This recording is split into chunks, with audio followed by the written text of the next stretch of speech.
గురుర్బ్రహ్మా గురుర్విష్ణుః గురుదేవో మహేశ్వరః గురు సాక్షాత్ పరబ్రహ్మ తస్మై శ్రీ గురవే నమః. అగజానన పద్మార్కం గజానన మహర్నిశం అనేకదం త్వం భక్తానాం ఏకదం తముపాస్మహే. ఆదిత్యోర్కోరవిర్భానుర్భాస్కరశ్చ దివాకరః మార్తాండః సవితా హేళి తీక్ష్ణాం శుర్మిహిరో రవిః. 2025 సంవత్సరం జూన్ నెల 1వ తారీఖు నుండి 30వ తారీఖు వరకు ఈ నెల మాస ఫలితాలు చెప్పుకుందాం. ఎప్పుడు కూడా కొన్ని గ్రహాలు ఉన్నాయి.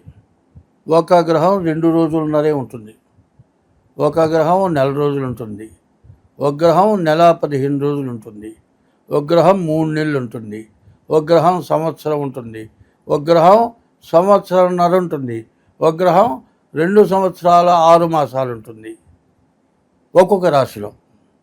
ఇట్లా ఉండే గ్రహాల్లో ఎక్కువ టైం ఉండే గ్రహాల్లో 3. ఒకటి సంవత్సరం ఉండేది గురువు. మరి రాహుకేతువు సంవత్సరంన్నర ఉండే గ్రహాలు రాహుకేతువులు. 2 సంవత్సరాల 6 మాసాలు ఉండేది శని. ఈ 3 గ్రహాలు కూడా మార్చి నుంచి మే నెల లోపల మారినాయి. దీనివల్ల రకరకాలైన సమస్యలు వస్తాయి. ఈ సమస్యలు ఈ సంవత్సరం కొత్త సంవత్సరంలో పాపగ్రహాల వల్ల చాలా సమస్యలు, అంతర్యుద్ధాలు వస్తాయని చైత్ర శుద్ధ పాడ్యమికి ముందుగానే నేను చెప్పాను. ఇప్పుడు కూడా జరుగుతోంది. అంతర్యుద్ధం అంటే పబ్లిక్గా ఎదుటబడి యుద్ధం చేసుకుంటే బహిర్యుద్ధం. యుద్ధం వద్దు వద్దు వద్దంటూ బార్డర్లో కాల్పులు జరపడం, దానికి ప్రతి కాల్పులు జరపడం, వద్దు ఆగిపోండి అంటాం. విదేశాలు ఆగిపోయిన తర్వాత మళ్ళీ తిరుగుబాటు చేయటం, ఇవన్నీ కూడా ఏదైనా ఉంటే ముఖాముఖి కొట్టుకోవటం వేరు. వెనక నుంచి దొంగ దెబ్బ అంటారు. ఎదురుండి కొట్టుకుంటే అది వేరే, చాటు నుంచి కొడితే ప్రాణం తీసే దెబ్బ కొట్టచ్చు. ఇటువంటి సమస్యలు ప్రపంచానికి, కుటుంబాలకి, మంచికి చెడుకి కూడా వస్తుంది. 2025 సంవత్సరం జూన్ నెల కర్కాటక రాశి ఫలితాలు చెప్పుకున్నాం. ఈ కర్కాటక రాశి ఎట్లా ఉందంటే, ఈ కర్కాటక రాశికి నిన్నటిదాకా అష్టమంలో ఉన్నాడు. ఇప్పుడు అష్టమంలోకి రాహు వచ్చాడు. ఈ రాహు కేతువేమో ద్వితీయంలోకి వచ్చాడు. దీనివల్ల కొన్ని ఇబ్బందులు ఉండొచ్చు. కానీ ఈ కర్కాటక రాశి వాళ్ళు ఇంతకుముందు అష్టమ శని వల్ల పడరాని కష్టాలు పడ్డారు. కాస్త ఇక్కడి నుంచి మార్చి 30 దగ్గర నుంచి కాస్త హాయిగా బతకటానికి మంచి మార్గం కనపడుతుంది అని మాత్రం, నాకేమి లేని మాత్రం ఎగిరిసపడటం మంచిది కాదు. ఇవాళ వచ్చిన రూపాయిని జాగ్రత్త చేసుకోండి. ఏదో అనవసరమైన పనికిరాని ఖర్చులు పెట్టబాకండి. కానీ చాలామంది జ్యోతిష్యులు, ఎవరిని నేను అంటలే, బాగున్న మాట నిజమే, బాగున్నదే పబ్లిక్గా చెబుతున్నారు. మనకు కావాల్సింది ఏమిటి అంటే, జ్యోతిష్య భాగంలో మంచిని చెప్పినా జరుగుతుంది, చెప్పకపోయినా జరుగుతుంది, చెడుని చెప్పినా జరుగుతుంది, చెప్పకపోయినా జరుగుతుంది. మంచి వల్ల వచ్చే లాభం నీవు ఆపిన ఆగని వస్తుంది, చెడు వల్ల వచ్చే నష్టం కూడా నీవు ఆపిన ఆగని వస్తుంది. కానీ చెడు వల్ల వచ్చేటువంటి ఆపద నుంచి బయటపడాలి అంటే దానికి తగినటువంటి శాంతి ఉపశమనం చేసుకుంటే ఆ బాధలు పోవటానికి అవకాశం ఉంటుంది. అందుకోసమని ప్రతి వ్యక్తి కూడా ఏ రాశి వాళ్ళైనా సరే జాగ్రత్త పడాలి. ఉన్న రాసుల్లోకి కర్కాటక రాశి చాలా బాగుంది. అయితే జన్మలగ్న రీత్యా ఎట్లా ఉందో చూసుకోవాల్సిన అవసరం కనబడుతుంది. వివాహం కాని వారికి వివాహం వెంటనే అవటానికి అవకాశం ఉంది. తర్వాత బుధుడు వ్యాపారం చేస్తే మంచి లాభించే యోగం. రవి ఏకాదశిలో ఉన్నాడు. ఈ ఏకాదశిలో ఉన్న రవి వల్ల దేశ విదేశాలకి వెళ్ళేటువంటి అవకాశం బాగా ఉంది. దీన్ని మీరు సరిగ్గా మీరు పొందాలి అనుకుంటే ఎట్లా ఉంటుందంటే, మరి నూనె లేని వస్తువు కాగితంలో పెట్టిస్తే పర్వాలే, మరి ఏమవుతుంది?